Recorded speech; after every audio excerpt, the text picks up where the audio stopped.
Caminhos na Psicanálise, a nossa casa, Caminhos na Psicanálise. O Caminhos é um espaço de produção e exercício da psicanálise. Como alguns já sabem, aqui diversas atividades são desenvolvidas.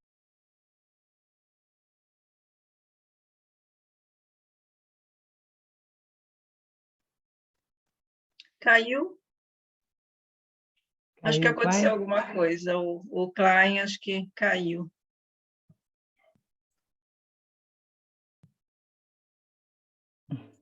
Vamos aguardar, ver se ele volta.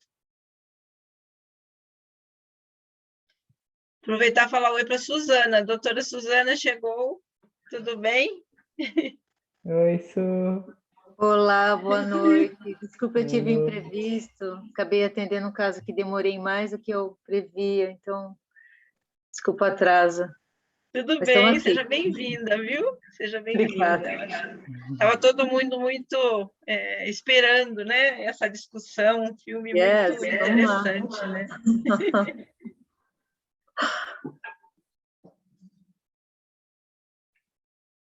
Desculpem. Olha lá, voltou. Acho que problemas de internet aqui, caí.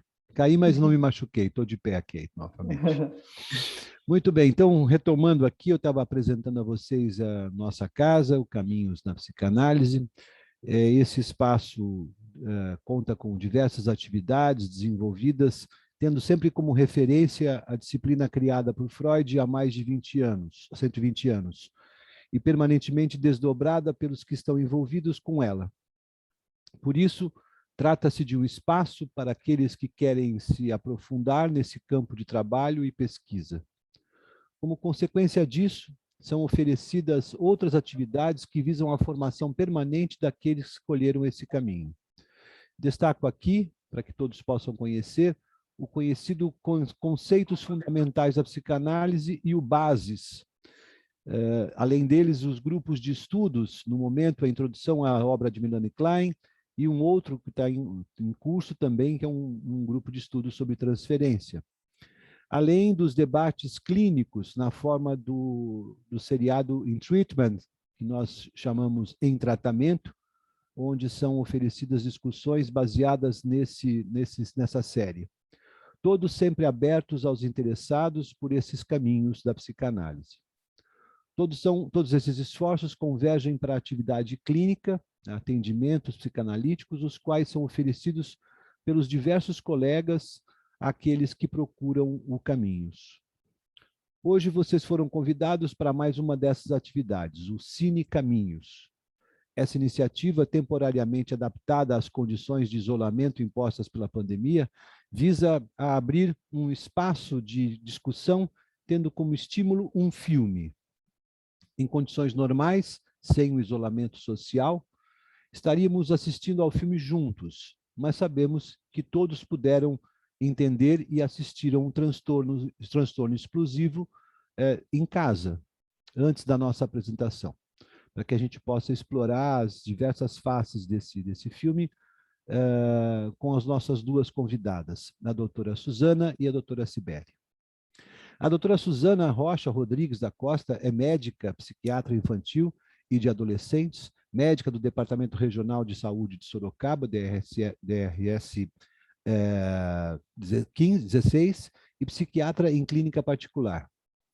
A doutora Cibele Moreto é psicóloga, mestre e doutora em psicologia pela PUC Campinas, professora e supervisora do curso de psicologia da Unip Sorocaba e tutora do programa de residência médica multiprofissional no município de Sorocaba. Com suas exposições, elas oferecerão elementos para refletirmos sobre o filme e, em seguida, participarmos de um pequeno debate. Como é que nós vamos funcionar nessa noite, então? Antes de começarmos, pedimos para aqueles que quiserem que utilizem o chat aqui do Zoom para um registro das sensações iniciais que o filme proporcionou a cada um de vocês. Isso para nós é bastante importante, porque mesmo antes da apresentação das nossas convidadas, seria bastante interessante que nós tivéssemos um registro, né, da impressão de cada um sobre o filme. Isso configura uma espécie de um livro de visitas, né, onde habitualmente se deixa a marca da presença de vocês aqui. Os que quiserem poderão fazer isso agora. Eu vou dar uns minutinhos, entrem no chat e digam o que sentiram com o filme.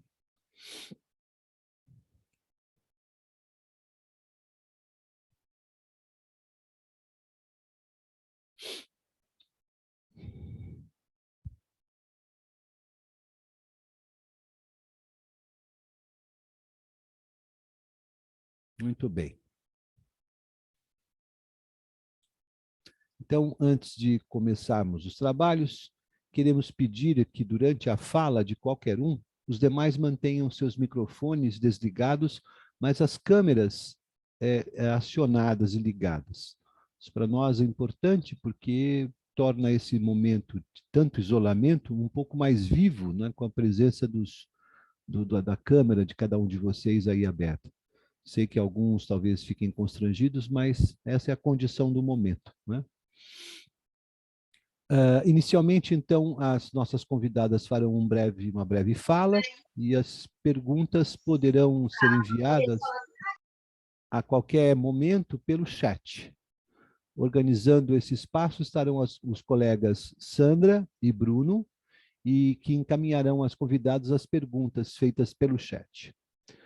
Porém, ao final da participação das nossas convidadas, haverá um espaço para que possamos ter uma conversa, essa de forma oral, com o microfone aberto, sobre a experiência de cada um com um transtorno explosivo.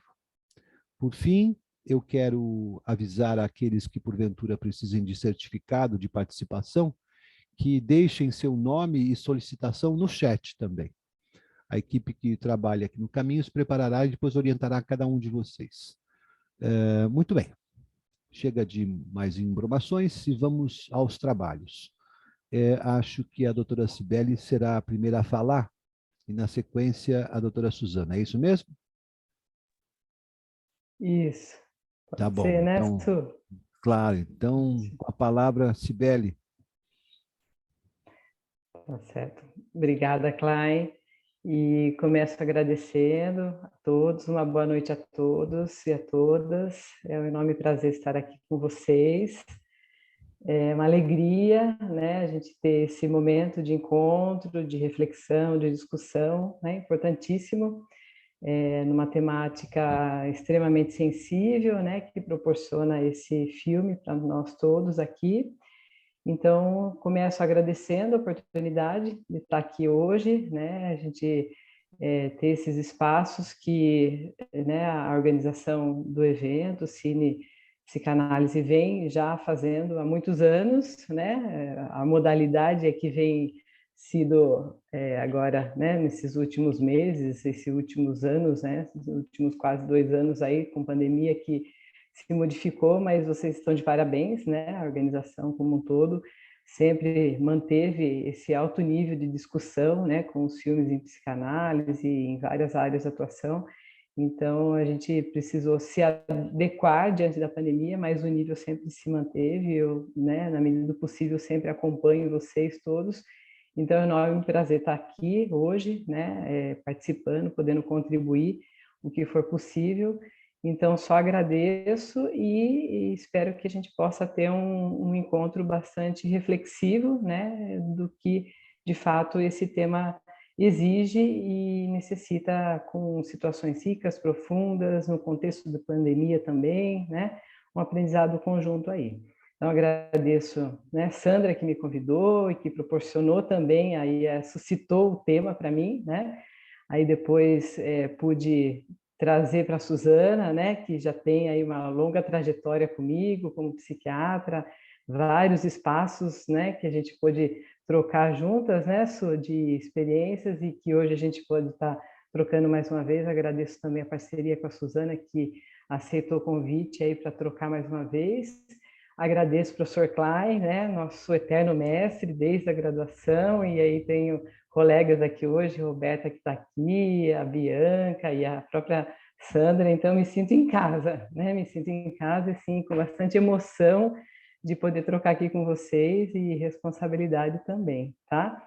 Agradeço muito a todos. Bom, então, assim, para efeito de da gente organizar um pouco a fala aqui, né, e do que eu senti necessidade de me organizar internamente em relação ao que suscitou em mim sentimentos, emoções diante do filme e uma organização de pensamentos, né, com a questão do que veio, né, reflexões teóricas e tudo mais, e até por uma força de didática da docência mesmo, né, que a gente acaba se organizando assim, eu organizei a fala em torno de 7 tópicos, né, dentro desse tempo que a gente tem aqui previsto para falar de forma breve e depois deixar todo o debate seguir, né? Então, em torno de 7 pontos aí para reflexão, e aí identifiquei com alguns itens para que a gente possa nomear algumas reflexões, tá? Então, assim, a primeira questão, né, que me surgiu foi, por exemplo, o primeiro item, né, a psicanálise e a sensibilidade, né? Esse primeiro item eu estou identificando como uma situação que é a partir da onde que eu falo, né? Então, da onde que eu falo e a partir da onde que eu compreendo, que eu compreendi todas as questões relacionadas ao filme. Então, assim, como, né, uma literatura, como uma questão artística, enfim, a gente poderia compreender a partir de várias formas. Então, o que eu queria, né, comentar de início é a partir da onde eu falo isso aqui com vocês hoje, né, que a gente poderia estar desenvolvendo sob vários pontos de vistas, né? E hoje aqui a gente pretende, pelo menos, a partir da psicanálise, a partir da psiquiatria com a Suzana, mas poderíamos entrar com várias outras concepções, né? Mas eu adoto a partir dessa e é a partir dessa que eu falo com vocês. Então, isso que eu queria, né, colocar de início. Então, é a partir desse conhecimento e dessa formação que eu falo com vocês, e é a partir da psicanálise que eu compreendi o filme e as emoções todas despertadas no decorrer, né? É a partir dessa concepção que eu proponho algumas reflexões, não é a única, não é a melhor, não é a verdadeira, é a opção que eu adoto, né? Inclusive como carreira, como formação, como psicóloga, enfim, né? E é a opção que eu acredito que eu quero compartilhar com vocês aqui hoje. A psicanálise é uma ciência que nos prepara para tentarmos não nos deixar tomar por julgamentos morais, e sim pela sensibilidade ao sofrimento e ao mundo de fantasia, né? A coragem e a ousadia de diversos autores, por exemplo, só para citar 2, né? Klein já começou a citar aqui Freud, né? Então, claro, a partir de Freud, mas principalmente a partir de Melanie Klein e Donald Winnicott, que é a partir de, principalmente Winnicott, que eu fui, né, entrando um pouco mais em alguns conceitos, que inclusive, né, para quem não conhece tanto, é um médico pediatra e depois psicanalista, eu acho que tem bastante a ver com algumas ideias do filme. Eles permitiram ir tão longe, né? Então podemos nesse sentido aprender com eles que quando estamos diante de um ser humano, como por exemplo uma criança, como é o caso de Benny no filme, temos que nos deixar tocar, né? Então é a partir disso que eu vou, né, comentar algumas ideias aqui que me suscitaram. Um dos sentimentos iniciais mais fortes, né, por exemplo, a questão da raiva e do desamparo, né? Então, assim, de forma bem breve, uma sinopse, né, do que já foi até passado aqui para vocês nas imagens, né, iniciais aqui do compartilhamento de tela. Então, Benny, 9 anos, é pequena, mas perigosa, né? Ela se tornou o que os serviços de proteção infantil chamam de destruidora de sistemas, até o nome em inglês do filme, né? System Crasher. E tem um único e nobre objetivo.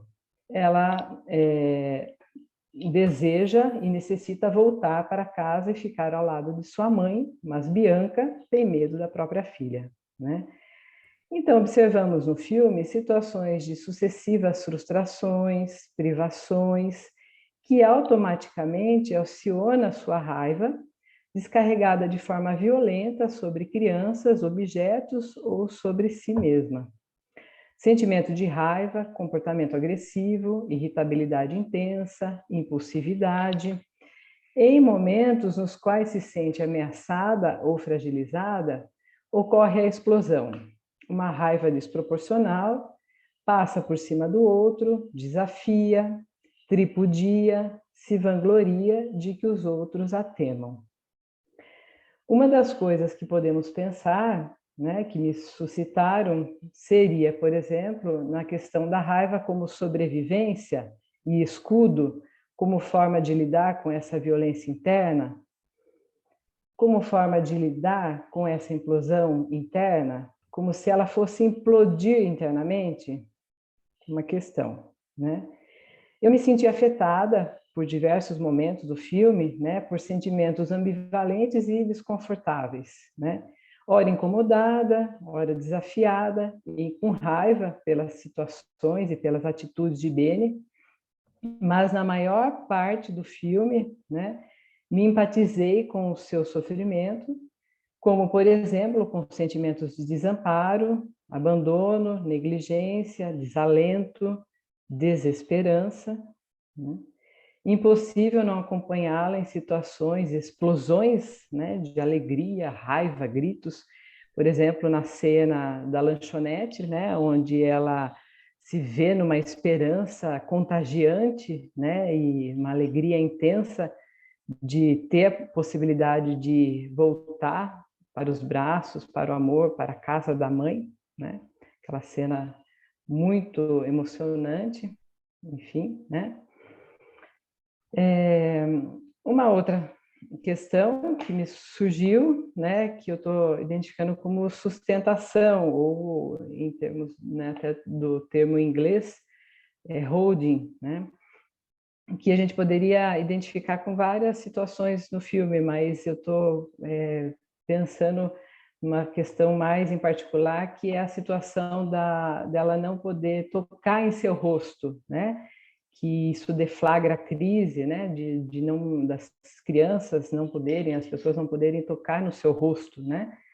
Que gera um descontrole emocional, deflagra a crise, a Benny agride a si mesma, né? Os outros ameaça com faca, morde, bate a cabeça, né? Os impulsos extravasam. Então, diante de sua agressividade, reforça novamente o abandono, né? Ela se vê novamente sozinha e desamparada. Sem a continência interna, é necessária a continência externa, né? Então, o que a gente pode pensar? A necessidade, nesse momento, de receber uma continência, né, que seria aqui na teorização que a gente pode pensar o holding, né, para o Winnicott seria a sustentação.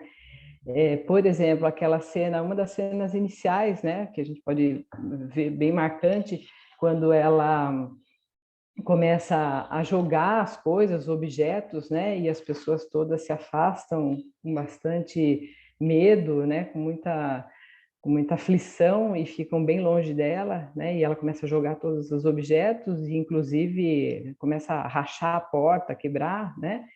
E ela se vê à mercê de si mesma, né? Sozinha, desamparada, né? Com todos os impulsos, né? Tomando conta de si. Então, ali, quanto que a continência interna não existe e nem a continência externa, né? Então, se a gente pensar a partir da teoria do Winnicott, né, de que a mãe protege o bebê, a necessidade de que a mãe proteja o bebê através dos cuidados cotidianos, da rotina mesmo, né? Sustenta o bebê, a criança pequena, de modo físico, né? Físico e psicologicamente, uma hipótese de que isso não ocorreu, ou então, se não ocorreu, naquele momento também não estava ocorrendo com ela, né? Ela estava à mercê de si mesma. Então, o que menos se indicaria é de que ela ficasse sozinha, né? Sozinha, desamparada ali, ou seja, isso tudo reativava novamente o desamparo, né? As pessoas todas ficando presas e ela solta, né? Sozinha ali à mercê de todos esses impulsos. Então, essa continência necessária externa para conter o que internamente não se continha, né? Uma outra questão que me ocorreu, né, que eu estou pensando na questão do lugar, né, e o lugar em várias situações que permeiam ali, né, onde o lugar, né, a busca pelo lugar, tanto na questão da instituição, do abrigo, da moradia, da família, o lugar de afeto, de cuidados maternos, de família substituta, enfim, né? O tema lugar, né? Onde que eu fico, quem eu sou, identidade, né? Então, até identifiquei como eu sou e onde, né? E bem a fase inicial da criança pequena, até já ali nos 2 anos, né? Onde a gente identifica como eu sou, se a gente for retomar a definição de Winnicott, que seria de saúde mental, então a Beni não encontra um lugar. Ela não encontra e não encontra um lugar para ela, né? Um lugar onde ela possa permanecer e ter de referência nenhum lugar e nem ninguém que a tome como referência, né? Então, para Winnicott, a definição de saúde mental trata-se de encontrar um lugar no mundo para viver a partir de si mesmo, sentindo que a vida ali é própria e possível de ser vivida. Ou seja, são questões ligadas à existência e à preocupação de buscar a sua própria identidade e o seu lugar no mundo, né? Ela passa o filme em busca, né? Em busca da mãe, em busca de algum lugar, em busca de afeto, né? Procurando encontrar, né? Um lugar. Se a gente for pensar de novo no título, né? O título do filme, Destruidoras de Sistemas, né? Tem até uma compreensão de uma atenção para a noção de interação, né? Se a gente for olhar para isso, essa dificuldade da pessoa de ser integrado no sistema social, né? E não somente um olhar para quem não é integrado no sistema, né? Na verdade, um olhar para essa dificuldade do sistema também, né? Dessa interação. Então, se a gente for tirar o peso da pessoa como destruidora, né, porque está no título do filme em inglês, então, tirar o peso da pessoa como destruidora do sistema, mas uma atenção para a noção da interação e uma dificuldade de ser integrado, né, é um problema do sistema social. Esse é um filme alemão, né, se a gente for pensar na nossa realidade aqui brasileira, a mesma compreensão, né. E uma última ideia, né, que me ocorreu dentro dessa mesma categoria na questão de lugar, né, a gente pode pensar também o sintoma que ela tem de incontinência urinária, né, a enurese noturna ali, que várias cenas mostram, né, ela tendo a incontinência urinária noturna, como um sintoma também que remete a essa dificuldade de ter um lugar interno, né, então o sintoma revela uma dificuldade de ter um lugar psíquico continente, né, uma condição de lidar e modular as emoções, conter e expressar adequadamente as emoções, né? Isso falha, né, como um lugar psíquico continente interno. Por isso extravasa uma compreensão do sintoma aí, né, dessa incontinência. Enfim, né, algumas ideias relacionadas a esse grande tema que é essa busca, né, durante o filme. Uma outra situação aí, vocês vão me falando do tema, do tempo, tá, Sandra? Tá dentro, né?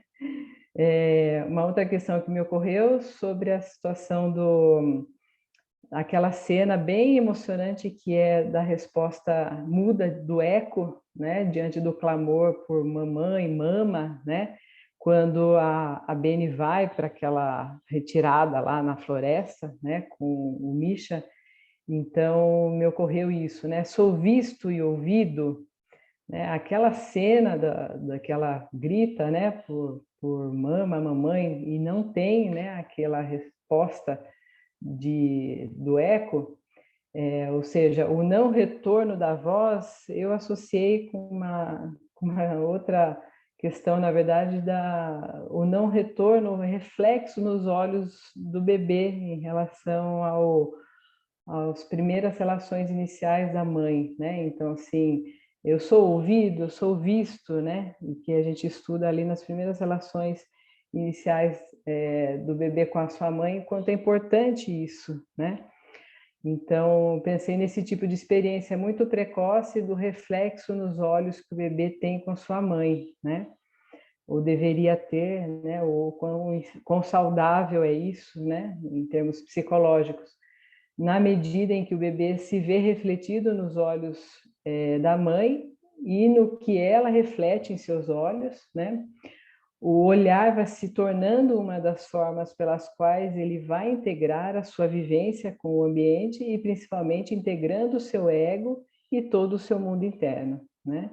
Os problemas decorrentes da falta de olhar da mãe para o bebê podem trazer consequências graves em termos de distúrbios psíquicos no desenvolvimento, né? Então, associei com esse não retorno da voz com o não reflexo nos olhos do bebê, né?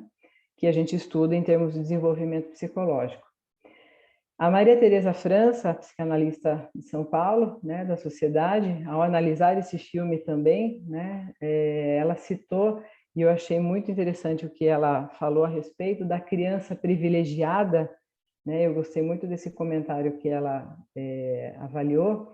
Ela fala que a criança privilegiada é aquela que conta com uma abundância emocional e não com abundância material, né? No filme teve uma cena que a criança, a Beni, recebe, né, de presente no dia do seu aniversário, ela recebe o celular, né, da sua mãe como presente. Então, presente no dia do aniversário, ela recebe o celular ao invés da presença afetiva da mãe, né? Então, ao invés da presença afetiva da mãe, ela recebe a tela do celular, né? E a gente percebe ali, né, situações que são demonstradas no filme das relações que essa mãe parecem que são situações de relações bastante voláteis, né, vínculos frouxos, né, que essa mãe demonstra ter com o trabalho, com o relacionamento amoroso no geral, né, os filhos não convivem com os pais, né, do que vai sendo demonstrado ali ao longo do filme, né? Então, um pouco mostrando essa condição aqui, tá?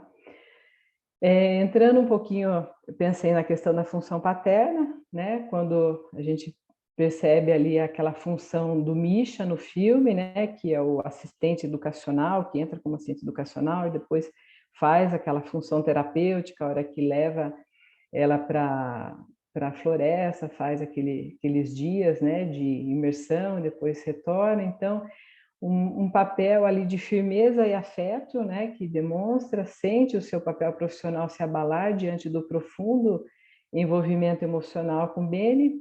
Ele se mostra bastante sensível, se deixa tocar pelo desejo de Beni de que ele pudesse se tornar seu pai, né?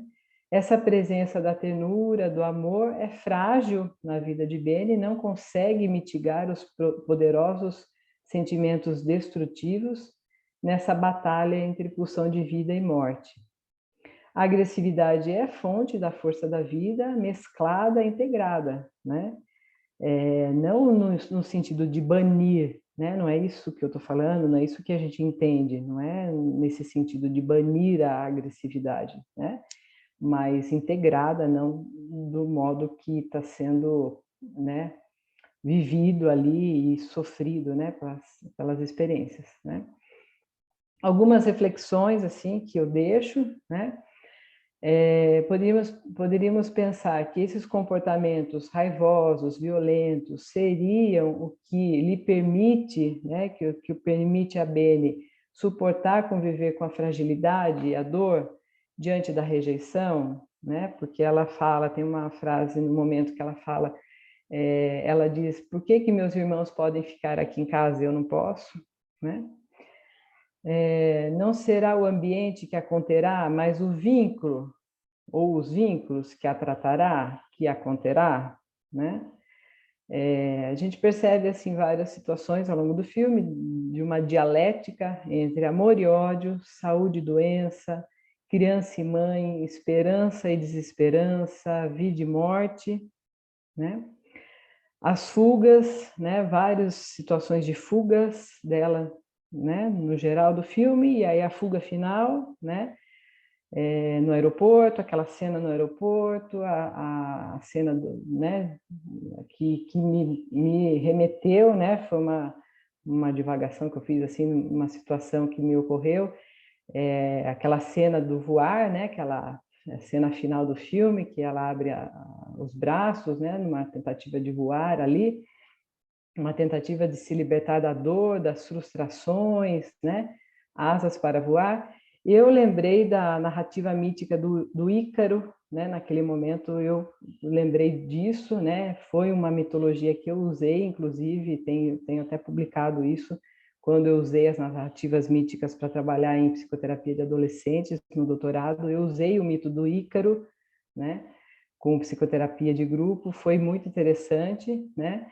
E me remeteu a isso nesse momento, a questão desse voar, né, que parece que traz um alívio ali diante da dor, né, aquela cena final, e eu associei também com uma questão da ilusão onipotente, né, que tem a ver com a narrativa mítica, a ilusão onipotente das asas, né, e até no momento quando o Winnicott fala, né, que dentro do período inicial do desenvolvimento, muito inicial, né, de uma condição saudável do desenvolvimento emocional, que a mãe permita que o bebê tenha uma ilusão onipotente de que ele cria o seio materno, que ele cria o alimento, que ele cria o leite, né, que aquilo tudo é um espaço de espontaneidade, de criatividade, isso é saúde mental, né? Então, eu associei com essas ideias e de que uma possibilidade, né, de que a ideia, né, uma hipótese de que a Bene não tenha vivenciado, né, que tenha se submetido a uma condição muito precoce de desenvolvimento, né, que parece ali no filme algumas cenas em que ela precisou se desenvolver rapidamente, né, como uma casca, cuida, né, de outras crianças, e ela cresceu rápido, enfim, né. Para encerrar, eu precisava só compartilhar a tela, só 3 slides, só para a gente encerrar a reflexão. Está liberado aí já? Já está sim, Sibeli. Tá. Então, só aqui umas fotos do próprio filme, né? Então, aqui só uma frase do Winnicott: a psicoterapia trata de 2 pessoas que brincam juntas. Quando o paciente não consegue brincar, o analista deve trabalhar para levá-lo a conquistar essa possibilidade.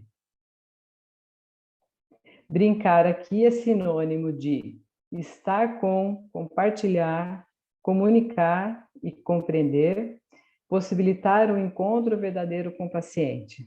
O analista, terapeuta, fornecerá uma compreensão e um encontro humano que deve fazer o paciente se sentir visto em sua história e em seu sofrimento. É o que eu acredito, né? E algumas inquietações aqui para encerrar: o que faz a vida valer a pena ser vivida, que é do Winnicott também essa frase. A empatia, os vínculos, né? Eu penso aqui, associando com o filme, associando com outras tantas questões, tá? E é isso. Muito obrigada, gente. Ótimo. Nós aqui agradecemos, Sibeli. Deixa eu só liberar meu vídeo aqui, que eu tirei para não atrapalhar. Maravilha, maravilha. Os professores não deixam de ser professores, até mesmo num momento como esse, né, de maior descontração, né? Tudo organizadinho, tudo bem apresentado, didaticamente esclarecido. Que ótimo, tá bom. Bem, força maior, né? Age sobre a gente, não tem jeito, né? Tá bom, agora vamos então contar com as palavras da doutora Suzana, que vai nos trazer talvez um outro viés, né, para a gente poder pensar um pouquinho mais, e ao final a gente abre o espaço para respostas. Antes mesmo que a doutora Suzana comece, eu queria só lembrar que eu cometi um equívoco no início da nossa apresentação, pedindo que aqueles que precisam de certificado colocassem o nome aqui no chat. Aqui no chat a Sandra acabou de colocar e a Cecília também, um link diretamente que abre o espaço para poder fazer esse certificado. Então, eu peço a gentileza daqueles que já colocaram seus nomes aqui, que o façam novamente pelo link. Isso vai facilitar bastante a vida de vocês e a nossa. Tá bom? Desculpe pela interrupção. Doutora Suzana, agora o tempo é todinho seu e a palavra também. Primeiro, eu agradeço o convite. É um enorme prazer poder discutir isso. Um grupo que eu também me sinto muito acolhida, né? Já trabalhei junto com muitos de vocês e também me sinto em casa. E acho que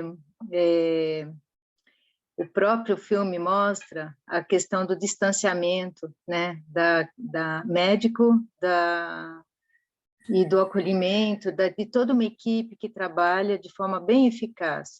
Então, assim, vou começar pela contramão do filme, falando que é evidente, e fica muito claro no filme, o quão ineficaz é a gente começar com uma visão totalmente biológica e médica, né? Então, são casos muito desafiadores, e isso não só com a Beni, mas com vários dos nossos pacientes do dia a dia, né, onde a gente, né, e eu repito aí a ideia da minha amiga Cibele, que a gente precisa, às vezes, sentar, né, no mesmo nível da criança, poder olhar a criança nos olhos e poder brincar com elas, né, querer também chegar perto e não só sedá-la, contê-la, né, mas entender o que está acontecendo e se aproximar naquilo que é a expressão de sofrimento, né?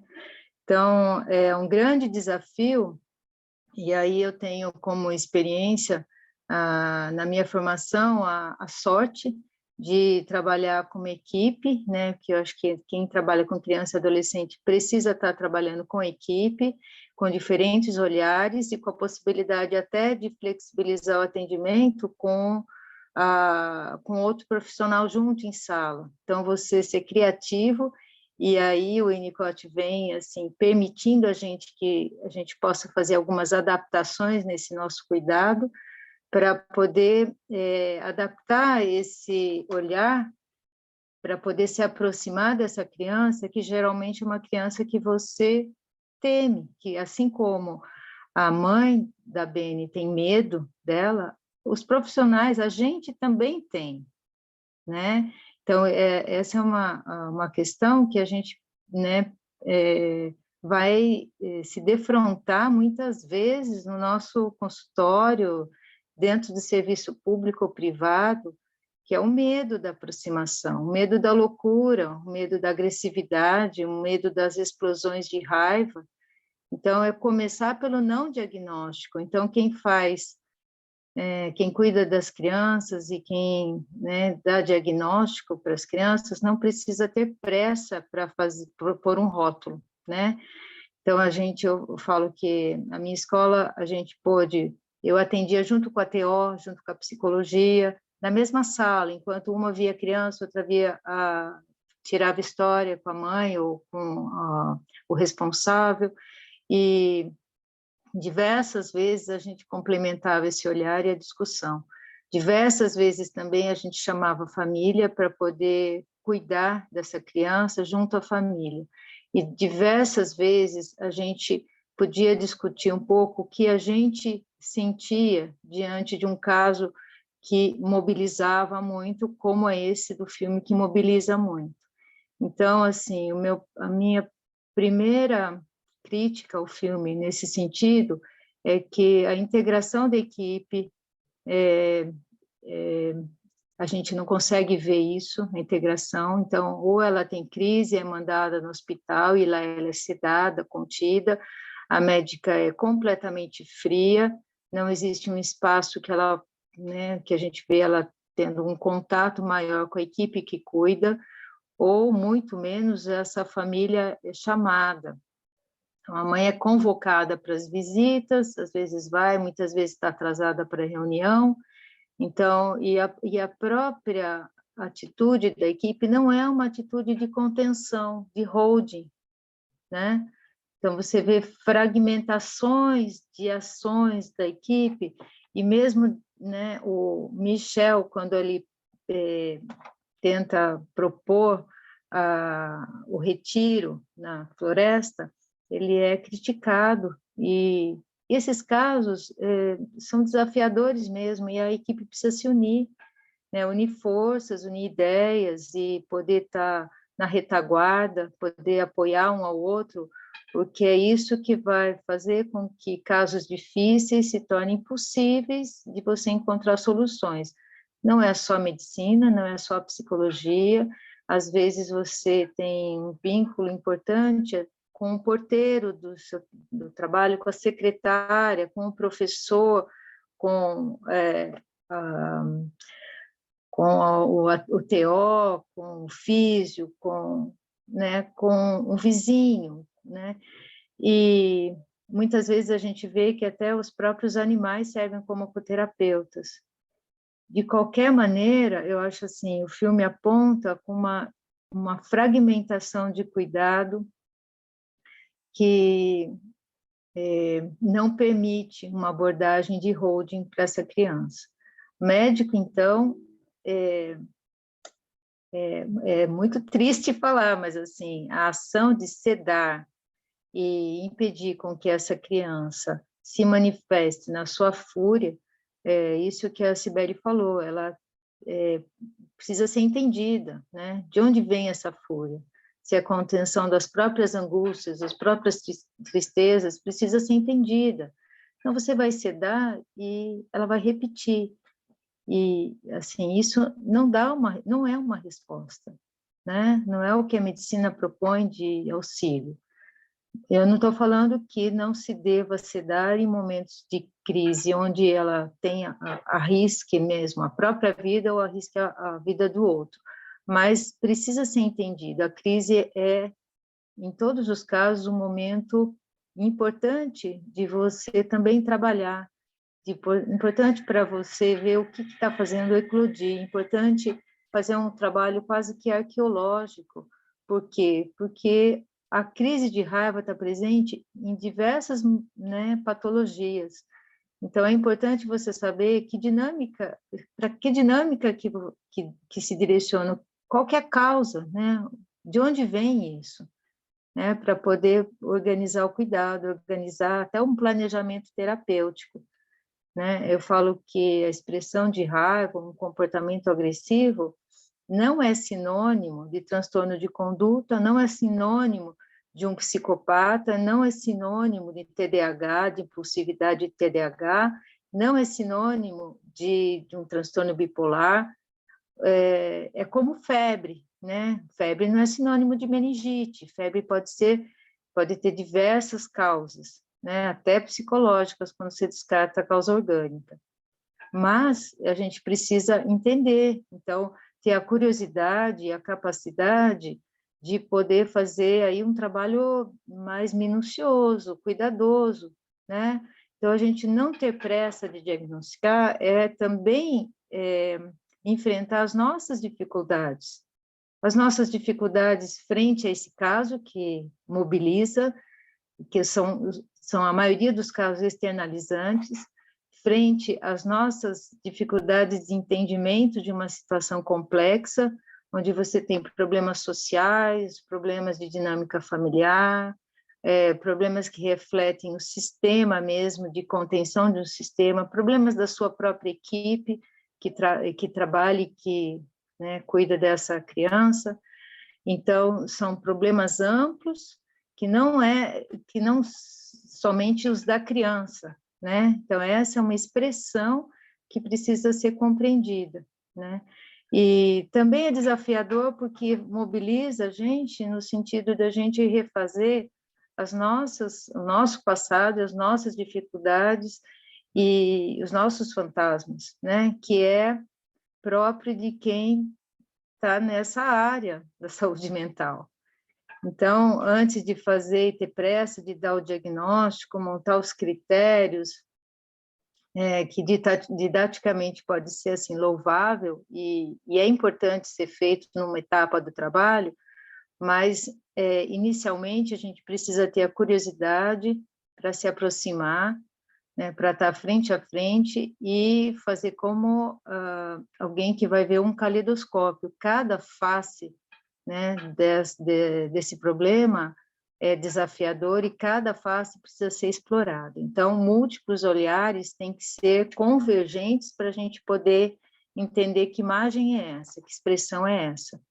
Né? Então, esse é um cuidado que eu acho que principalmente quem trabalha com criança e adolescente precisa ter. Né? Porque às vezes a gente faz um diagnóstico, passa um CID, sem ter o cuidado de perceber que a gente pode estar diante de uma expressão de um problema que é muito mais complexo, né? Então, não é medicando a criança ou adolescente que você vai resolver o problema.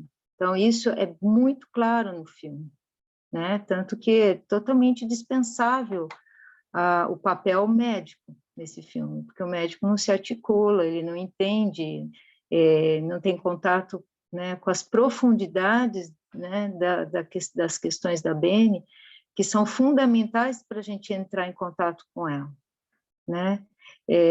A Beni tem traumas, esses traumas, eles não fica muito claro, mas provavelmente agressões físicas e psicológicas que acontecem precocemente. Então, eu lembrei bastante da Mãe Morta, que é um texto do Green, que fala um pouco sobre a mãe que não defende, a mãe que não dá olhar, é uma mãe presente fisicamente, e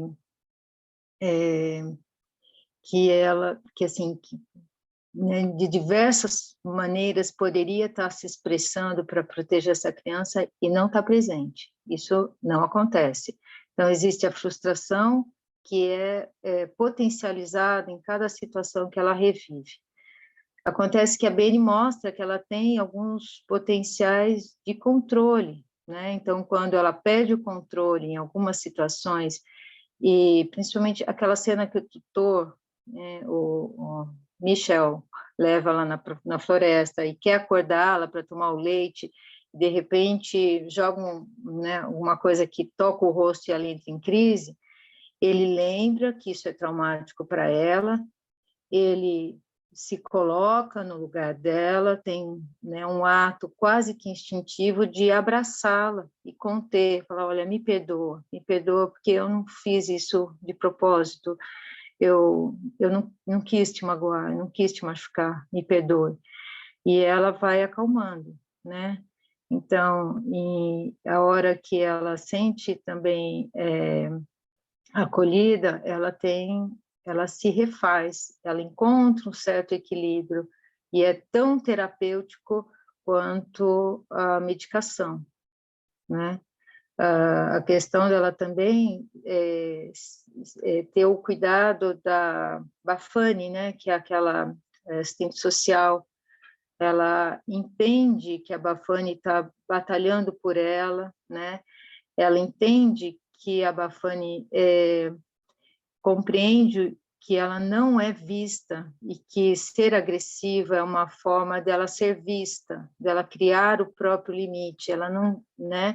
E ela precisa da própria pele, né? Do próprio contato, se expressar para poder ser vista, né? E é muito do que a gente nota nas crianças que a gente atende quando vêm muito aflitas e muito agressivas.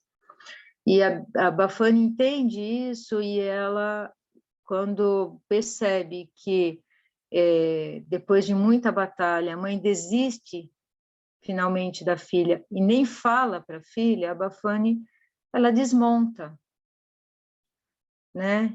Então, talvez a questão da Beni perceber que a Bafani tem esse sentimento, né, e que a entende profundamente o que é ser negligenciada, o que é ser desprezado, que é ser ignorada, né?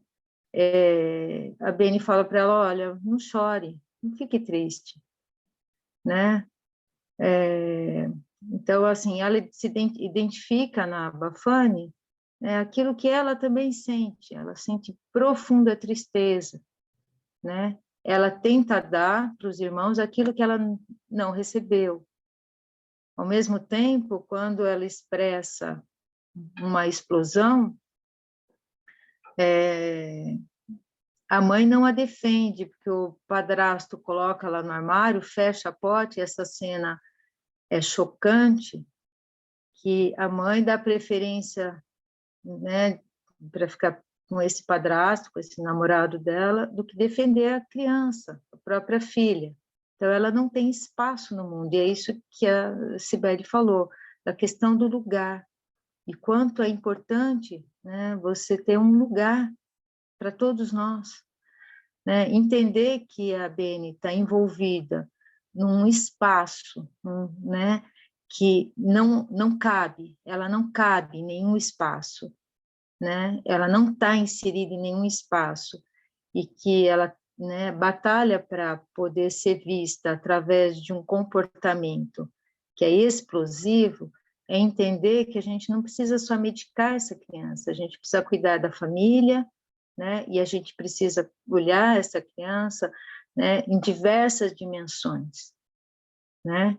Então, ficou bem claro. E tem algumas cenas que são muito interessantes, de perceber que ela tem o potencial de se autoavaliar também, né? Quando o tutor na floresta tem várias passagens que mostra para ela alguns limites, ela é capaz também de tolerar alguma frustração desde que ela seja vista, né? Desde que ela tenha um retorno disso. Então, o tutor, ele limita algumas ações da Beni, mas ele também permite, né? Ele permite que ela vá participar da construção da casinha, ele permite que ela, né, destrua, né? Então, a destrutividade dela é vista como algo que é permitido, então vem essa agressividade, que é uma agressividade da sua defesa, ou até, né, na necessidade de se expressar em todas as dimensões, mas dentro de um certo conteúdo que ela, né, entenda isso, que ela possa, né,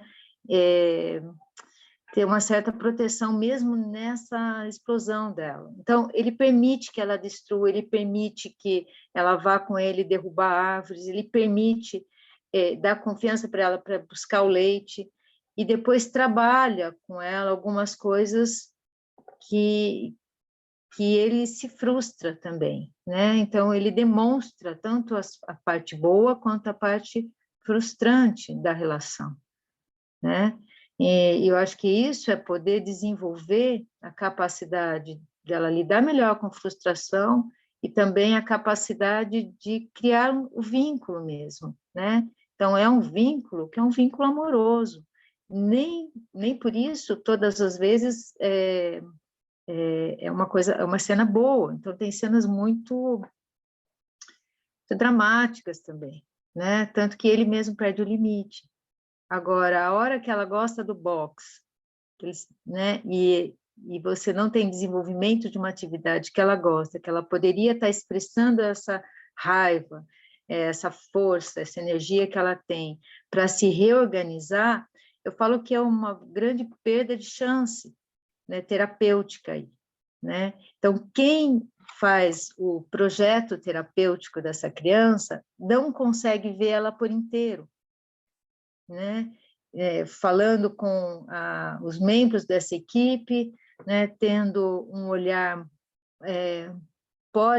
né, direcionado aí no sentido de ver as dificuldades, mas também ver as potencialidades dela, né?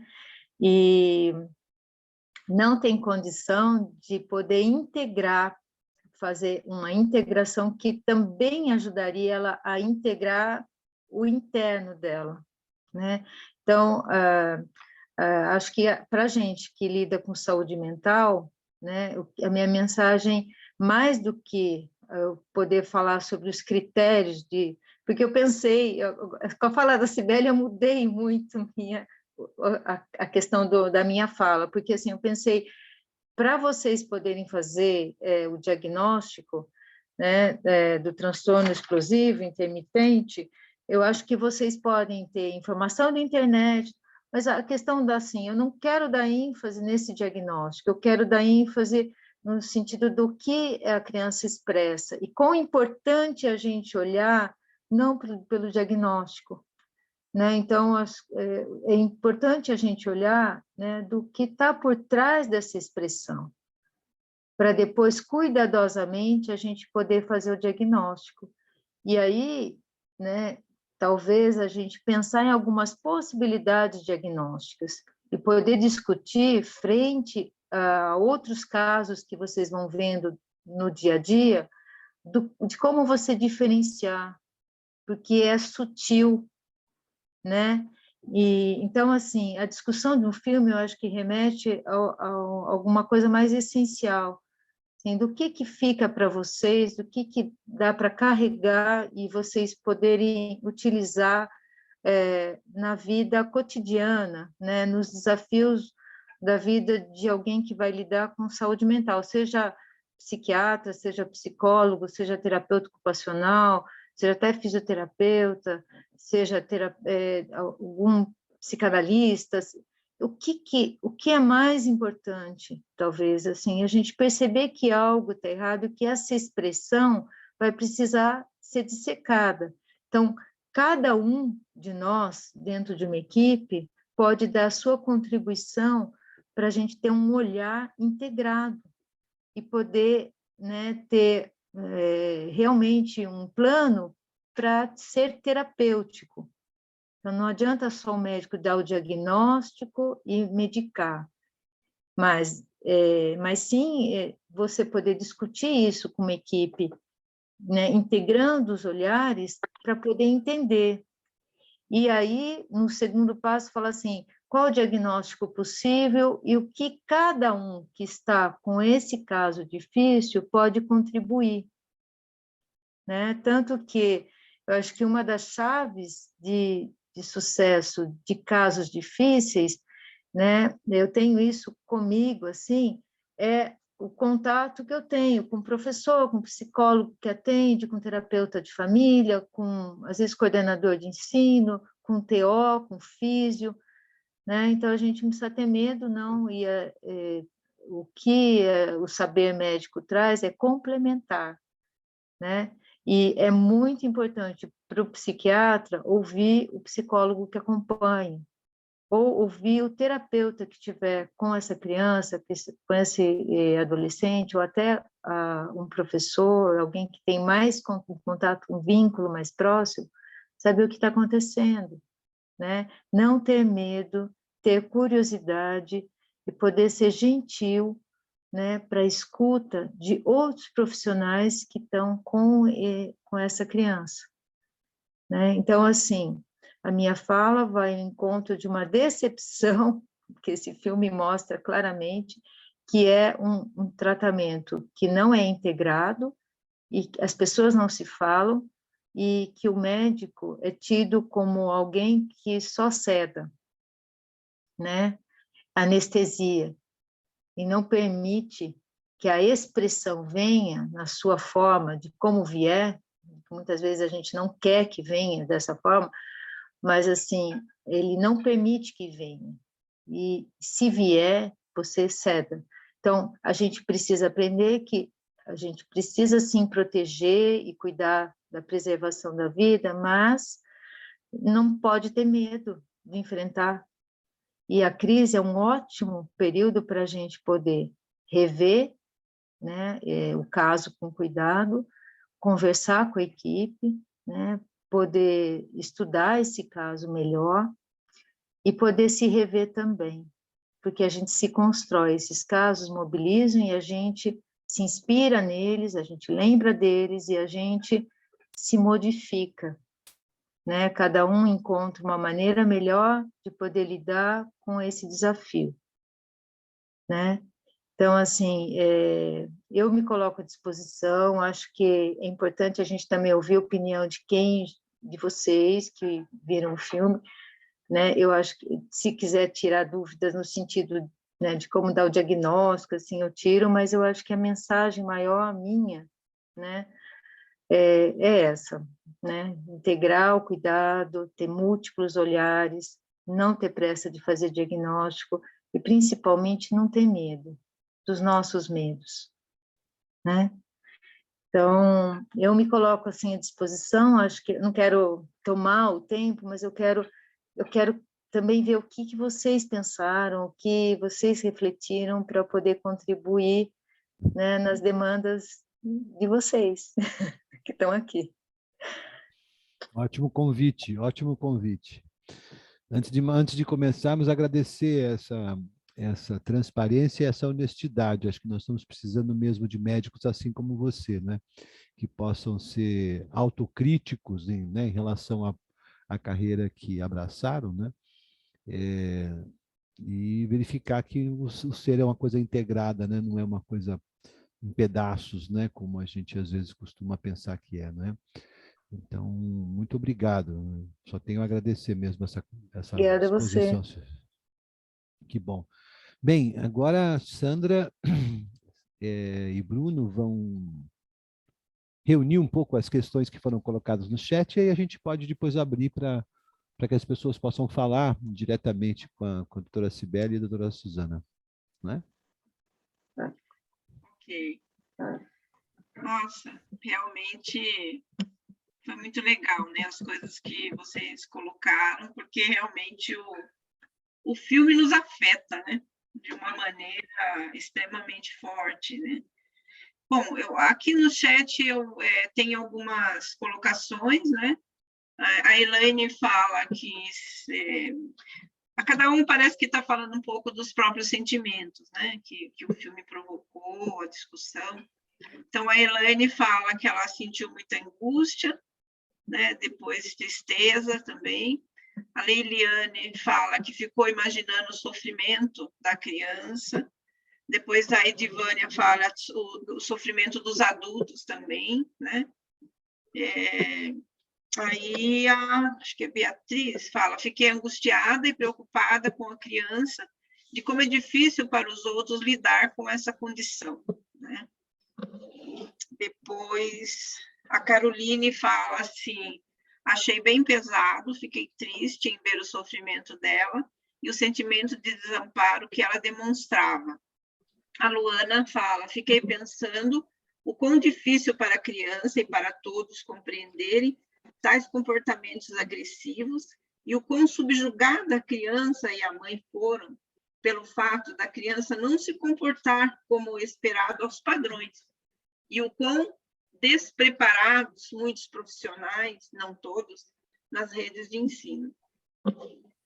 A Francine fala assim, um filme extremamente tocante e profundo, o grito é a voz da alma quando vivenciamos com pessoas que nos estão distantes, de alma e coração, mesmo de corpos presentes.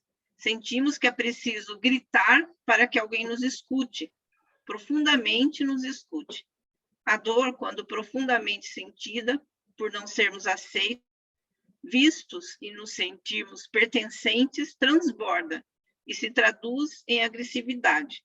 São comportamentos para um chamado de amor. Linda oportunidade de reflexão. E agradece. Né? A Lucimara diz perfeito. A Roseli agradece, né? A professora Cibele. A Mariana diz sensacional reflexão. Eu acho que não surgiram perguntas, eu acho que está todo mundo transbordando, né, os sentimentos aí. A Roberta, Sandra, desculpe, a Roberta ela pediu a palavra. Ô, Roberta, que saudades! eu fiquei pensando mesmo, né, que tem várias pessoas aqui que também trabalharam, né, com crianças, com equipe, né, com a Suzana, acho que seria legal mesmo, né? Pode falar, Roberta, tem a palavra. Eu ainda trabalho no CAPS, né, como coordenadora, e a gente tem várias BNs lá, né?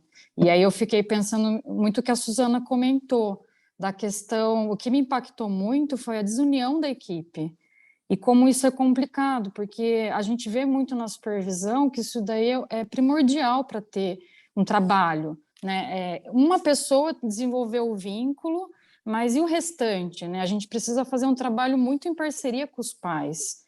E sempre tá esses casos, é muito interessante, mas é bem o que a Cibele falou também, da questão do holding, e são mães muito frágeis, são mães que não conseguem dar esse cuidado, e famílias desestruturadas. E até a gente vê que, como não atende a família, o próximo que estava seguindo aquele caminho ia ser o irmão, né, o Léo, pelo que eu lembro do nome.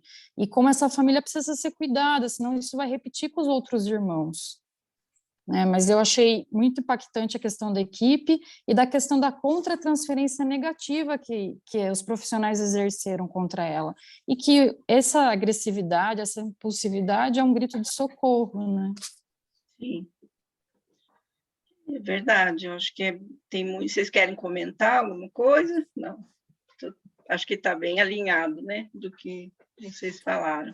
Eu concordo completamente, né? Eu trabalhei com a Roberta, também trabalhei com a Cibele, né? Eu acho que, assim, existe, sim, preconceito da sociedade com relação a essas crianças, então a contratransferência do professor, da família, mesmo familiares, da equipe. Então, a equipe precisa estar unida de forma suficiente para poder, né, trazer esse cuidado. Falou, olha, é preciso cuidar, essa mãe precisa de cuidado. Né? Sim, sim. Então, é uma expressão de estar em sofrimento.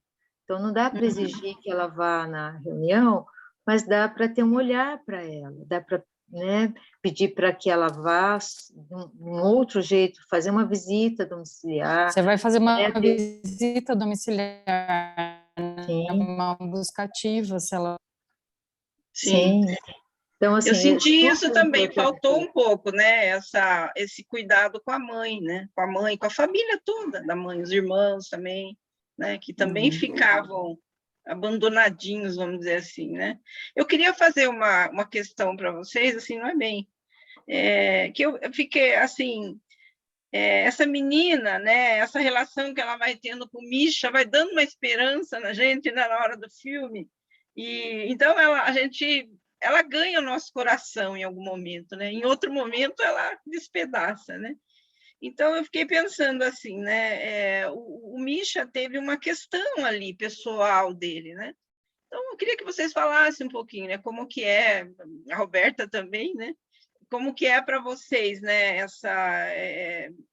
Como lidar, né? Com essa fantasia às vezes que vem de salvação, da experiência pessoal de vocês, da Cibele também, no contato, né, com essas crianças, né, porque se passam, né, coisas pela gente, e me parece no filme que o Misha teve uma questão ali, né, que ele barrou, né, para não continuar, né, teve uma mistura, né. Queria que vocês falassem um pouquinho disso.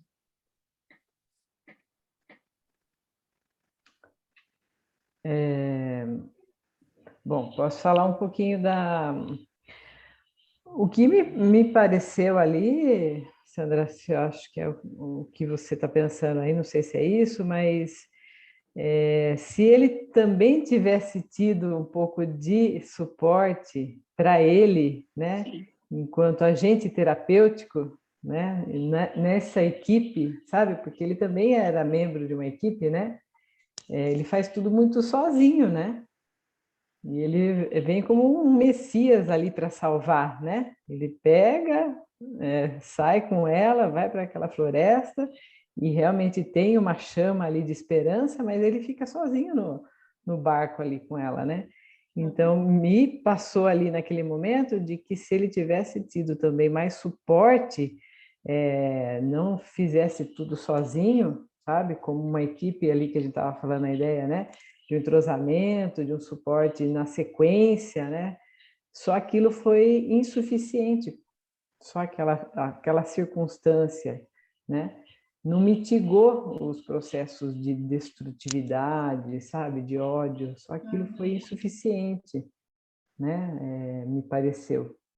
Se tivesse tido para ele mais suporte, uma continuidade maior de holding para ele, e aí poderia, eu acho que, ser uma chama realmente de esperança. Era o caminho. Sim. Me pareceu. Porque a capacidade dela de amor, né, existia, a gente vê que existe, mas parece que não consegue fazer frente, né, a toda essa turbulência, né, pulsional aí, né, que ela apresenta. Tem uma pergunta aí, Bruno? Sandra, tem uma fala da Luana, eu não sei se a Luana gostaria de especificar um pouquinho mais, se ela quiser ligar o microfone, a Luana Vaz, e depois tem a fala da Leiliane, que eu acho que seria legal também, né? Se as pessoas puderem se manifestar pelo microfone, acho que fica algo mais claro, né? Mais próximo. Eu não sei se a Luana está aí. Oi, boa noite. Boa noite.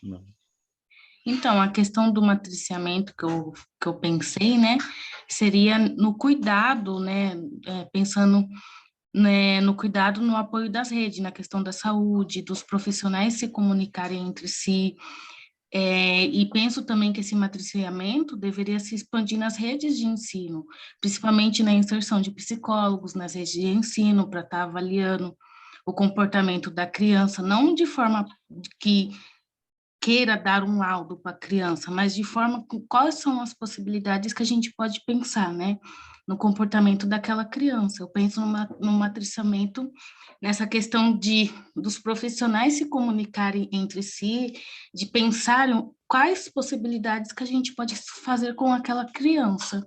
Eu penso nessa questão.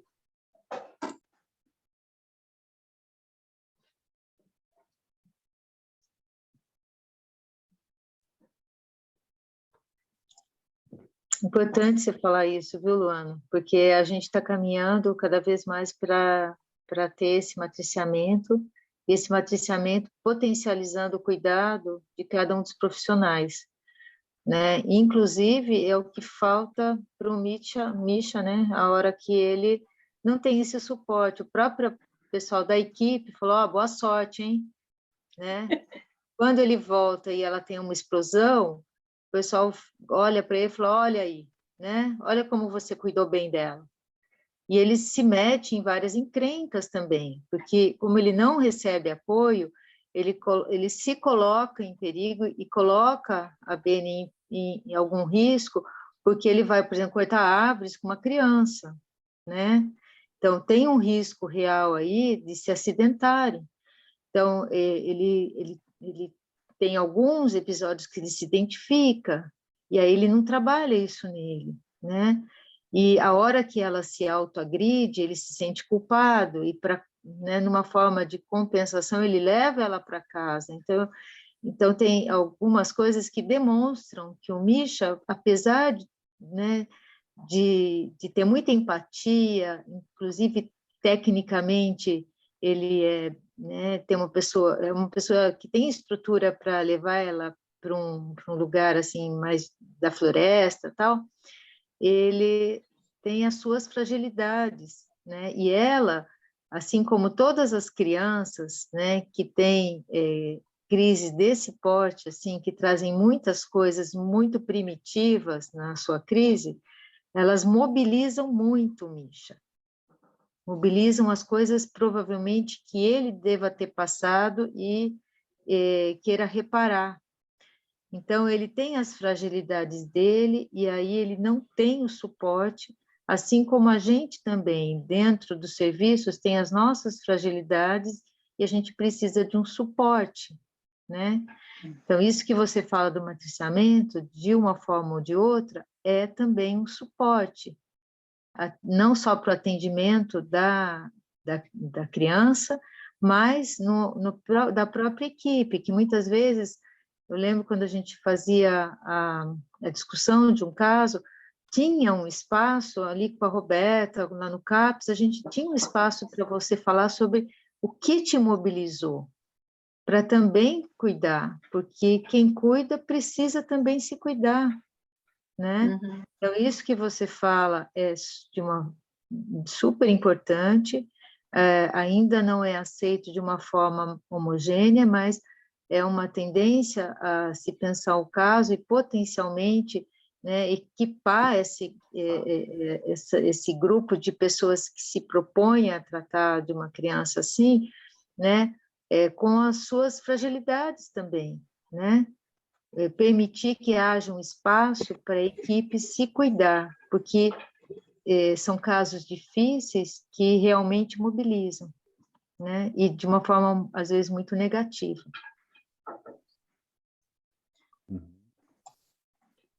A Leiliane? Bom, temos mais uma aqui. Será que a Leiliane quer se manifestar pelo microfone? Porque ela queria, acho que, contar um pouquinho do projeto social, né? Será que Sim. ela... Cadê ela? Se preferir, a gente lê também. Leiliane, quer falar? Prefere? Ela está falando que a internet está oscilando aqui. Ah, tá. Vamos ler, Bruno. Ela disse aqui. Eu posso ler, Sandra. Leia, Bruno. Ajudar um pouquinho. Só partilhando um pouquinho, né? Uns 2 anos atrás, em nosso projeto social em Tietê, tínhamos uma criança semelhante a essa. Começamos um trabalho com a criança e com os pais. Mas em menos de 1 ano, os pais desistiram do acompanhamento e tirou a criança. Então, são as impotências do processo, né?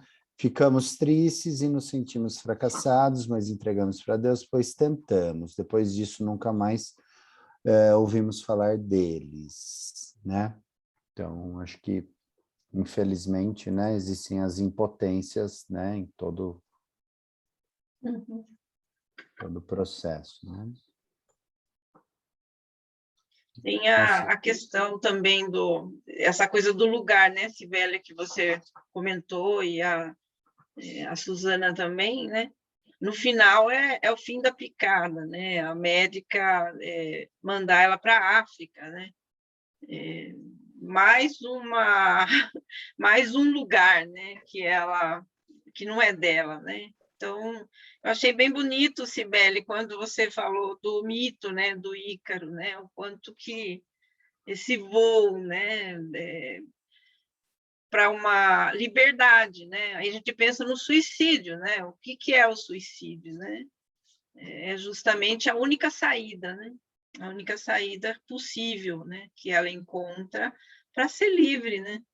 Para ser livre, finalmente, né?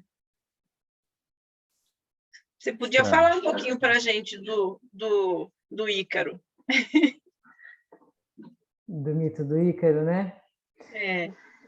Porque o Ícaro, ele, né, filho do Dédalus, ele tem a história mítica que o Dédalus era um criador, né, e ele, realizando o desejo do filho de que queria voar, ele realiza, então ele faz asas, né, o filho queria tanto voar, então ele faz asas, né, para o filho, então ele era um inventor, né, um grande inventor, e ele faz as asas para o filho voar, só que ele faz asas de cera, e ele faz esse alerta de que o Ícaro ele teria que voar na medida, né, e tem a filosofia grega de que você tem que levar tudo na medida, né, então ele tinha que voar na medida, ou seja, nem muito ao céu, porque muito ao céu você iria muito alto, as asas do Ícaro iria então esquentar muito próximo ao sol, iria derreter, ele ia cair, e nem muito abaixo para não bater nas árvores e não também se acidentar. Ele teria que voar na medida, né? Era a orientação do pai. E Ícaro, né, como um bom adolescente, né, extremamente desafiador, ele vai e voa do jeito que ele bem entendeu, né? E aí ele, né, voou tão alto que as suas asas, né, derreteram e ele caiu, né, no mar, que até tem o mar Icariano, né, lá próximo da Grécia, tem o nome mar Icariano, que é, né, na mitologia grega, em nome do Ícaro. Então, assim, demonstrando isso, né, essa impetuosidade, essa arrogância, né, o desafio, né, essa ideia de que é toda onipotência, né, nossa, né, na verdade. E pensei nisso, né, na hora que ela demonstra no filme, né, a cena final das asas, né, ela termina o filme, né, com os braços, né, e é a cena do aeroporto, né, do voar, né. Então, o que seria ali o na medida, né? É a busca pela, né, a liberdade da dor, né, de não ter a dor, não ter a frustração, né, sentimento de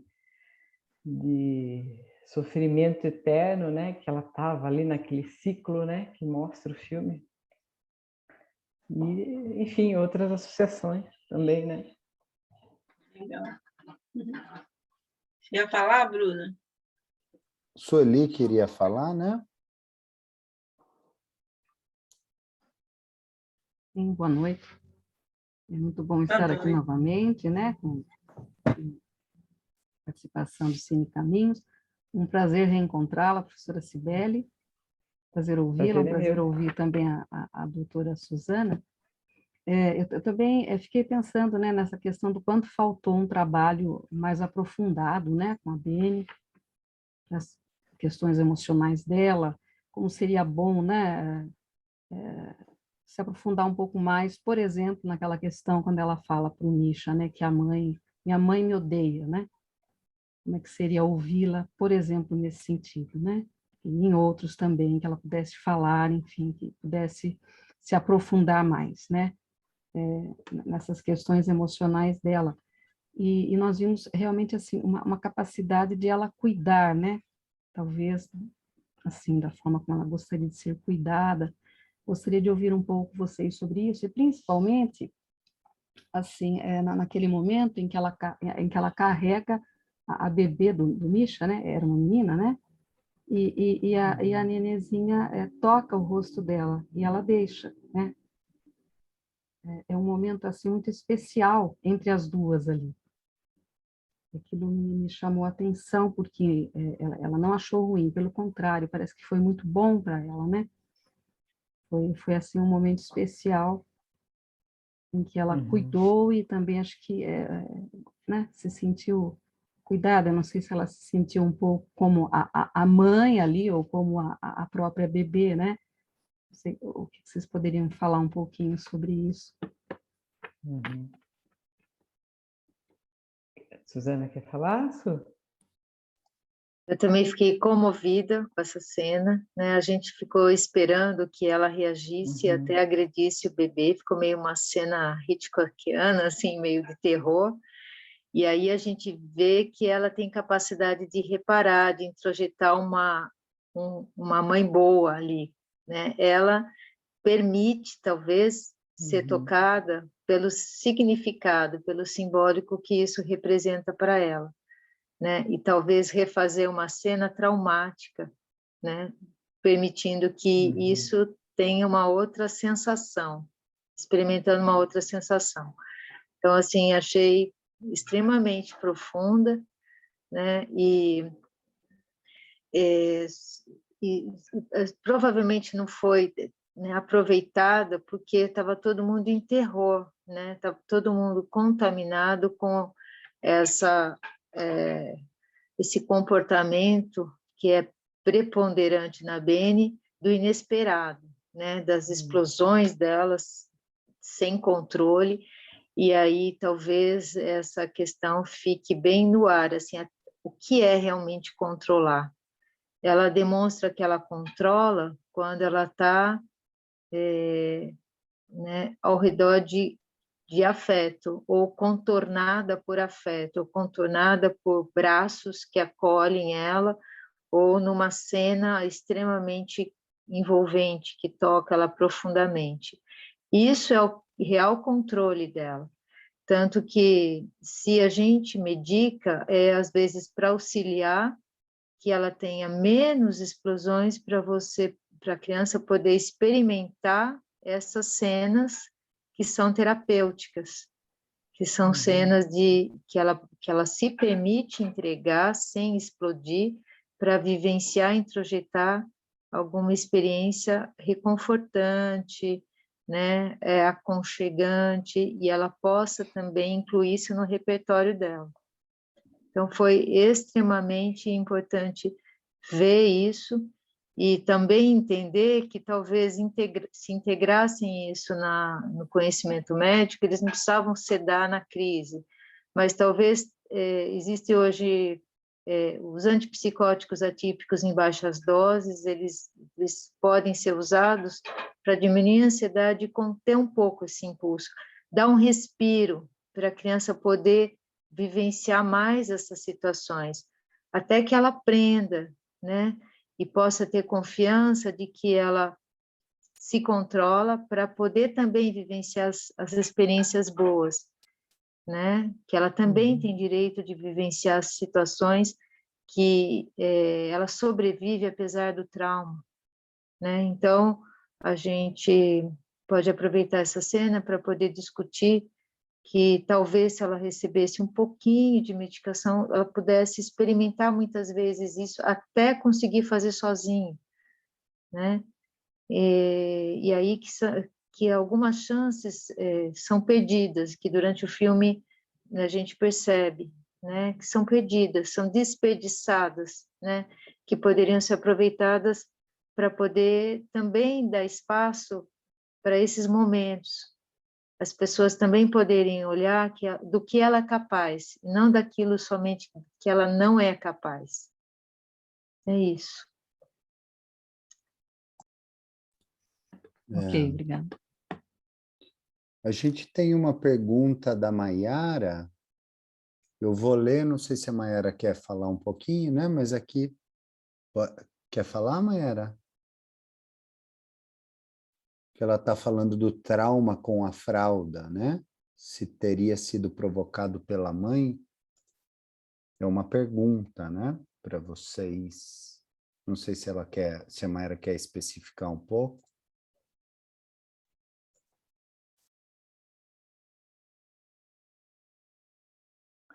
Eu não tenho certeza se isso fica claro no filme.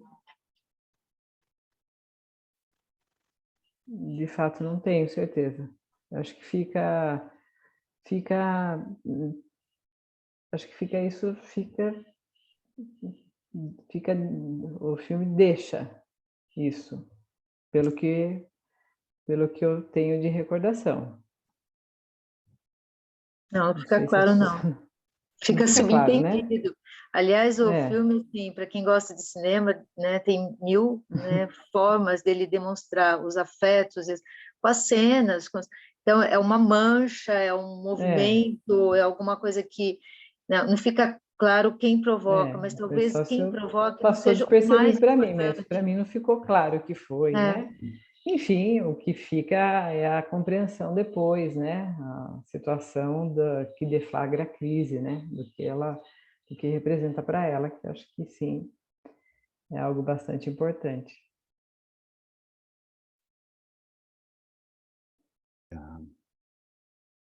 Eu queria só fazer uma observação, nada muito...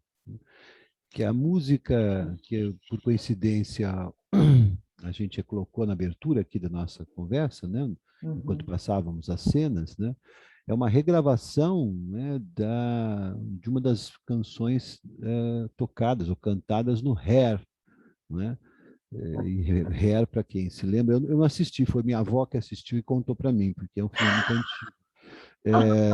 Mas, enfim,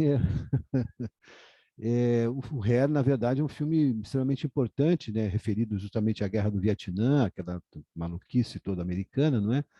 Em que, curiosamente, ali é um momento de contestação, né, de todo aquele movimento, né, dos americanos de invadir lá o Vietnã, aquela coisa toda, né? E me parece fazer par justamente com essa coisa da quebra do sistema, né? Quer dizer, então, aqueles hippies todos, aqueles jovens todos, contestando, né, contra aquela matança, não é, que acabou sendo a Guerra do Vietnã, né? Quantos milhares de soldados americanos morreram lá no Vietnã, né?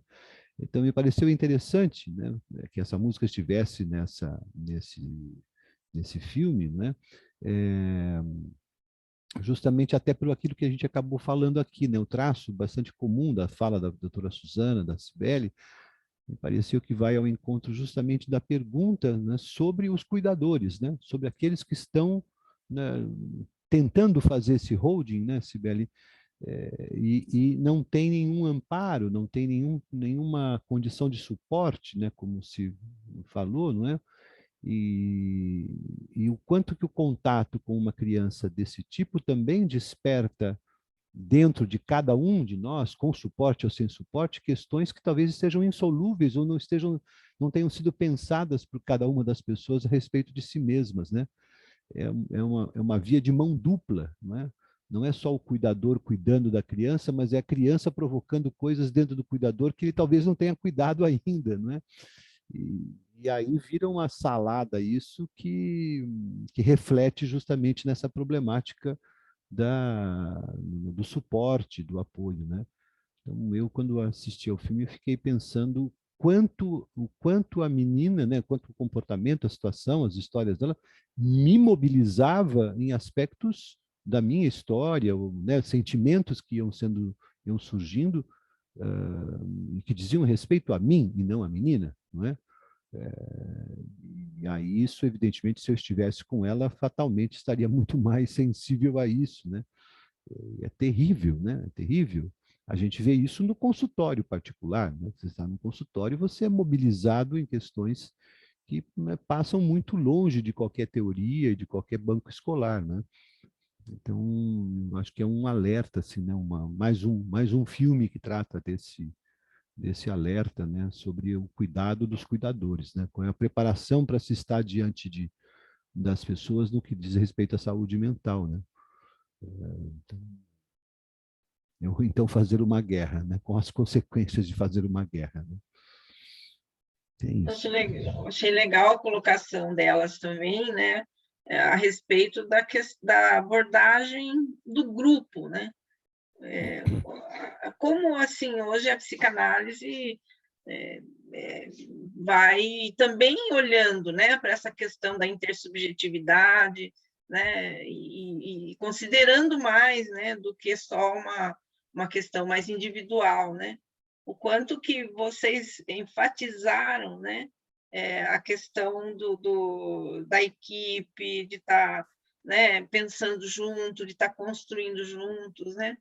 Então, eu achei muito bacana também, né, né, parece que vocês vieram, assim, fez uma coisa bastante harmoniosa, né? Parece que tem uma ligação, né? Uma coisa que meio que acolhe, né, a discussão, né? E a gente chega sempre a essa conclusão, né? Que essa questão de estar junto, de construir, o multidisciplinar, né? Tudo aquela coisa. Então, achei bem bacana isso também. Acho que ficou bem marcado, né? Isso, você vê, cada discussão traz um modo, né, de construir, de pensar, né? Acho que foi bem bacana. A própria discussão aqui, né, Sandra? né? Né, Suzana? A gente quase não se vê, né? A gente quase não se fala, mas tem um alinhamento de pensamento, tem né, uma articulação aí no pensar, que eu acho que é entre eu e você, e rolou aqui, entre todos, né, pensando, discutindo, todo mundo falando, né, acho que nessa sessão aqui hoje ficou muito claro isso. Então, acho que é por aí mesmo, né, pessoal? Porque não se vive sozinho, né? O psicólogo, o psi em geral, o trabalhador da área da saúde, né? Da educação, enfim, né? Acho que temos que se agregar e se fortalecer, né? E ter espaço para a gente trabalhar, né? O que a gente sente, né? Essa mobilização, né? Trazer um pouco à tona, dar importância para isso. Eu lembro que quando eu estava na formação de psiquiatria infantil, eu estava idealizando, tinha uma caixa lúdica, meu supervisor, a gente precisava descrever todas as ações que a gente fazia e estudava aquele caso, né? Tinha já um diagnóstico, tal, mas você fazia a terapia da sua criança. E eu lembro que um dos meninos que eu atendi, um dos meus primeiros atendimentos, estava tudo assim novinho na minha caixa, tinha acabado de encapar a caixa, ele pegou a tinta guache de pintura a dedo, né? Misturou com a água, que a gente tinha uma pia, eu tinha uma pia na minha sala, assim, misturou com a água e começou a pintar as paredes com aquilo, despejar tudo, melou toda a minha caixa, esparramou tinta, assim, e falava as coisas que eu me sentia meio ameaçada. Falou assim, eu vi seu pai, ele está ali atrás no jardim, esperando vocês vão sair juntos, ninguém sabe, né? Muito psicótico. E aí me mobilizou muito, assim, eu fiquei detonada. Minha sala, ele saiu, a sala estava melecada, todo o meu material, né, todo manchado, estragado, pintado, molhado, e acho que eu estava como a minha sala, assim, né? E aí eu parei e fui limpar as coisas e a minha supervisora passou e me olhou. Aí, né, no dia seguinte, aliás, à tarde eu tinha supervisão com ela. Então, atendi de manhã, ia ter a supervisão à tarde. E aí eu cheguei para ela à tarde e falei, e assim, ela me viu, né, enxugando tudo, e eu comecei a reencapar a minha caixa e eu cortava papéis coloridos, triangulares, e cortava e colava. Minha caixa ficou, né, toda colorida, toda... Aí ela deu risada, assim, né, de mim, falou, não, entra aqui. Eu falei, não acabei de escrever ainda, né? Não, pode entrar, Suzana.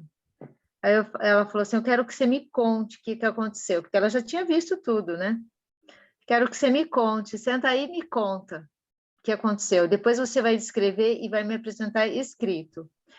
E aí foi um momento de muito aprendizado, porque ela não só pôde traduzir para mim aquele momento de aflição, de angústia, de desorganização, como ela pôde me interpretar na minha reação hipomaníaca, de poder reconstruir minha caixa toda colorida.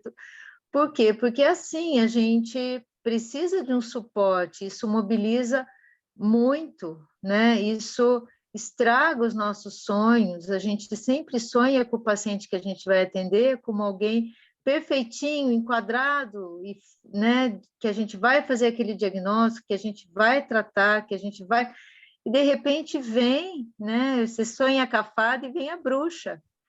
E aí que vem as bruxas, então, que a gente possa trabalhar com o que a gente não espera, mas que é altamente desafiador e faz a gente evoluir. Então, assim, a Beni é um pouco disso, né? Um pouco desse paciente meu que era o Michael, o Michael era um paciente que todo mundo conhecia, então um residente passava por outro e falava, o Michael está com você agora? Né? Meio, né, dando risada.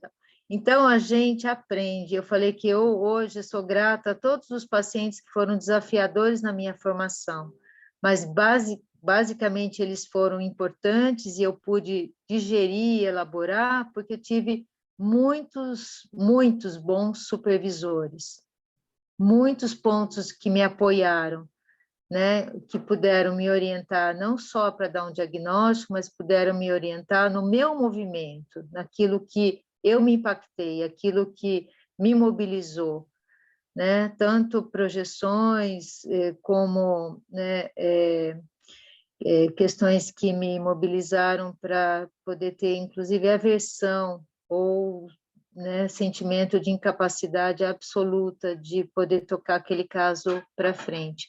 E aí eu aprendi muito, né? E eu acho que a gente consegue associar a técnica com a prática quando a gente faz essa ponte, e a gente percebe que a gente está sempre aprendendo, né?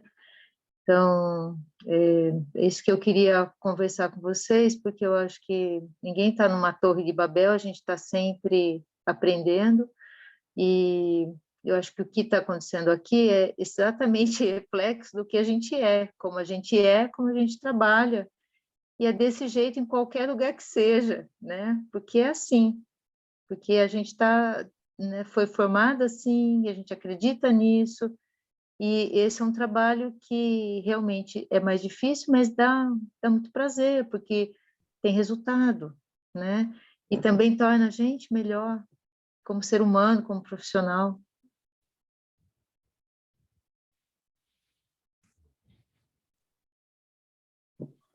Ótimo. A gente está meio no horário, né? Aqui a Edivânia falou da importância de trabalhar a família, né? Quem mais? A Daila falou do desamparo, não sei se elas querem comentar, né? A Francine repete, a Francine fala, né, do conhecimento do todo, né? Nós seres humanos aqui fragmentamos o conhecimento para termos alcance sobre ele, né? Eu queria fazer acho que a gente vai encaminhar para o final agora, né, Sandra? Ou vamos mais um pouquinho? O que vocês acham? Você quer fazer uma pergunta, Bruno? Não, Pode fazer. eu gostaria na verdade, fazer uma referência, né, a uma questão para a gente poder olhar para esse filme, né? É uma referência, não é nada de... É uma dica, né? O Freud, em 1916, ele escreve um texto chamado Criminosos em Consequência do Sentimento de Culpa. Esse é um texto importantíssimo, tá? Que está no alguns tipos de caráter encontrados no trabalho psicanalítico. É um texto do Freud, de 1916. 2 páginas. Depois disso, ele é de 2 páginas, depois tem Fracassados pelo Êxito, que também faz parte desse texto do Freud. E depois disso, a Melanie Klein desenvolve e amplia a visão, né, quando ela fala de tendências criminosas em crianças normais. Esse texto da Melanie Klein, de 1927, ele é uma referência direta para a gente poder trabalhar a questão de que a criminalidade não é ausência de superego, mas ela é, ao contrário, expressão de um superego muito arcaico, tá? Que levaria a essas tendências. Então, rapidamente, tendências criminosas em crianças normais parte-se do pressuposto de fantasias e conteúdos criminosos enquanto universais, para depois isso se tornar uma especificidade. E depois desse texto, em 1934, a Melanie Klein também amplia esse texto, que é o texto sobre a criminalidade, tá? Eu queria fazer referência a esses textos, porque eu acho que são centrais para a gente poder pensar essa questão, tá? Acho que é um pouco por aí. E também parabenizar, eu não conhecia vocês, né, só pelo nome, parabenizar e agradecer, né, pelas riquíssimas contribuições né? Não só a Cibele, a doutora Cibele e a doutora Suzana, mas inclusive o pessoal aqui do chat, né? É muito gostoso quando as pessoas se empenham, né? E abrem e falam, né? Acho que essa é a riqueza do encontro, né? Então, participam, né? Houve uma boa participação, né, do pessoal, um clima bom, né? Um clima agradável, simples, né? Muito bom. Tem também a Bianca aí, né? Que saudade, eu tô aproveitando aqui, né? A Roberta, quanto tempo que eu não via. A Francine Araújo, meu Deus do céu, tem um monte de gente aí que faz tempo que a gente não vê, né?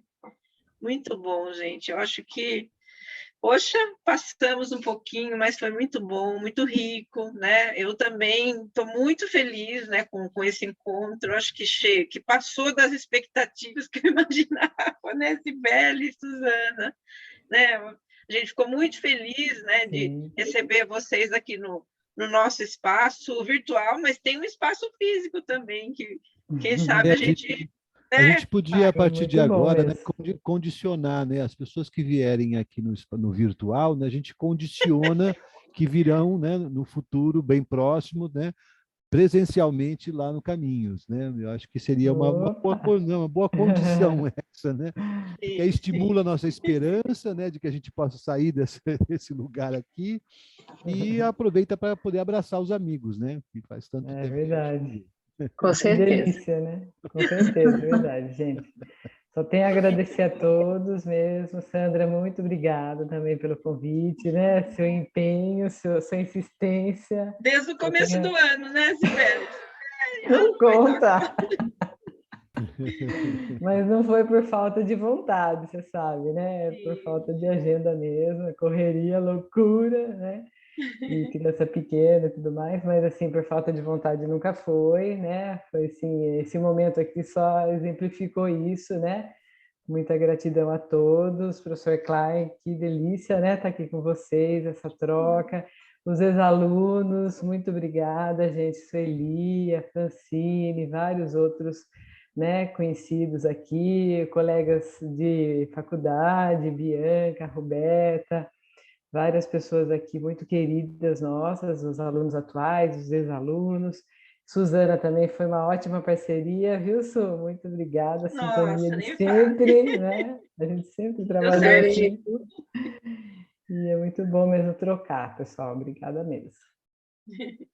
Também agradeço muito o convite, veio através da Cibele, mas tenho contato com a Sandra, com o Klein, a Roberta, a gente trabalhou junto, então tem muita gente que eu conheço, outras que de nome, por nome, mas é extremamente prazeroso, né? É um espaço, eu falo, um espaço riquíssimo, né? Que me desafia também, porque é muito diferente hoje do meu trabalho que eu faço, tanto no consultório quanto na questão do Departamento de Saúde. São trabalhos com focos diferentes, né?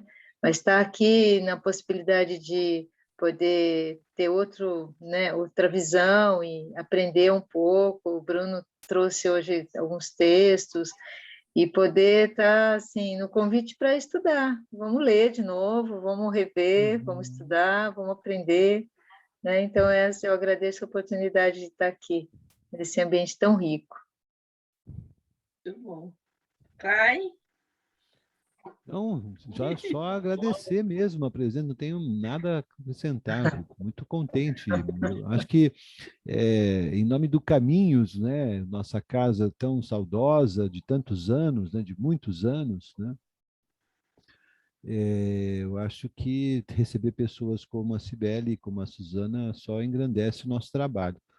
Acho que isso é importantíssimo, né? A gente ter ficado esse tempo meio parado, mas nos reinventamos e conseguimos, né, encaixar algumas coisas nessa condição remota, porque a gente entende que todo esse trabalho vamos dizer assim, de suporte, né, especialmente aos alunos, né, ex-alunos, pelo pessoal que está começando a carreira, eu tenho para mim que todos os esforços são bem-vindos, né, para que a gente possa oferecer alguma coisa a mais, né, do que a formação básica da graduação, né?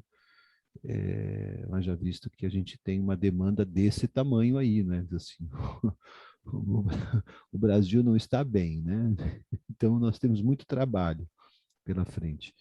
Então, ter pessoas assim como a Cibele e a Suzana aqui contribuindo com a gente só tem a tornar o Caminhos uma referência em Sorocaba no que diz respeito à psicanálise e a gente poder continuar na luta, né? Na luta, companheiro, na luta. Muito obrigado, Cibele, muito obrigado, Suzana, pela participação, pela riqueza da contribuição. Então, tá. Obrigada a todo mundo também pela participação, né? Gostei do coraçãozinho, Cibele, isso aí. Especialista em Zoom. Que bonitinho. Obrigada, gente. Um beijo a todos, muito obrigado. Muito obrigada. Tchau, Suzana, querida Cibele. Boa noite. Tchau, tchau. Boa noite. Tchau. Tchau, obrigada.